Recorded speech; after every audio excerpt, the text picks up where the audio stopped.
कांचन सोळंकेला न्याय द्या. अमरावती जिल्ह्यातील दर्यापूर तालुक्यातील रामगड रामतीर्थ येथील आदिवासी समाजातील तरुणी कांचन सोळंके हिच्या हत्येप्रकरणी न्यायासाठी सुरू असलेल्या लढ्यामुळे संपूर्ण आदिवासी समाजात संतापाची लाट उसळली आहे.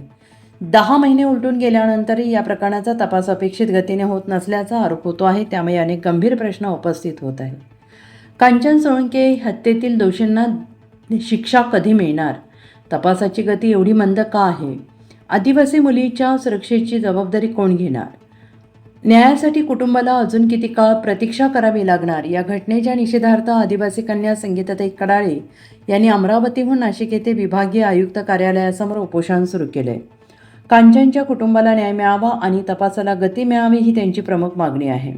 पीडित कुटुंबियांनी असा आरोप केला आहे की न्यायासाठी वारंवार पाठपुरावा करूनही त्यांना अपेक्षित प्रतिसाद मिळत नाही आणि या आरोपामुळे आदिवासी समाजात तीव्र नाराजी निर्माण झाली आहे. एका मुलीच्या हत्येचा तपास रखडत असेल तर तो समाजासाठी चिंतेचा विषय आहे. महिलांच्या सुरक्षेबाबत गंभीर प्रश्न निर्माण होत आहेत. कांचनच्या कुटुंबाला न्याय मिळणं ही प्रशासनाची जबाबदारी आहे. कांचनला न्याय मिळेपर्यंत संघर्ष सुरूच राहील. आदिवासी मुलींच्या सुरक्षिततेशी तडजोड चालणार नाही. न्यायासाठी उठलेला आवाज दाबला जाणार नाही.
त्या लोकांना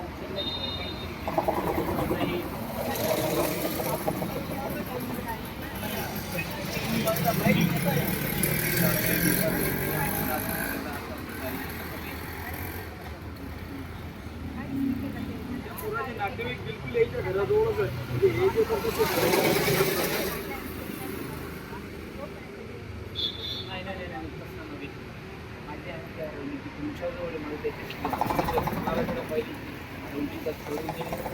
माहिती झालं ते शाळेत माहिती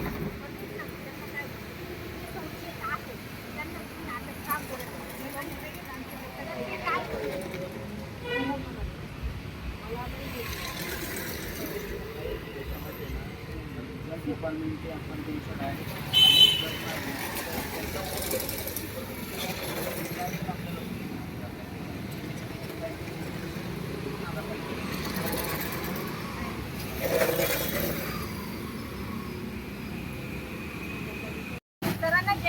जय भीम जय संविधान. मी आदिवासी कन्या संगीता कडाळे.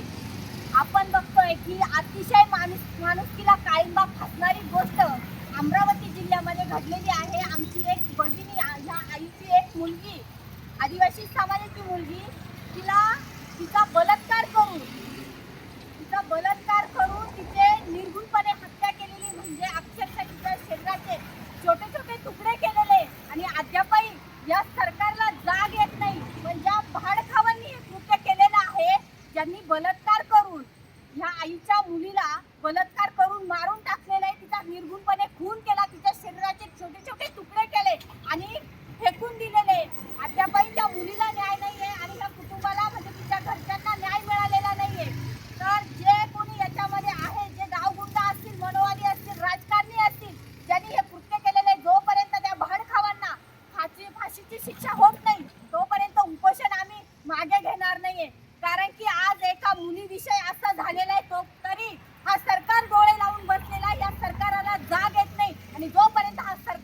होत नाही, त्या मुलीला न्याय मिळत नाही, तोपर्यंत मी स्वतः हे उपोषण मागे घेणार नाही. सर्वांना क्रांतिकारी जय आदिवासी, जय भीम, जय संविधान. जय आदिवासी, जय जोहार, और जिंदाबाद. बांधवांनो, आपण सोशल मीडियाच्या माध्यमातून बघत असाल संगीताताई तसेच विनोद भाऊ नाशिक या ठिकाणी आंदोलन करत आहे.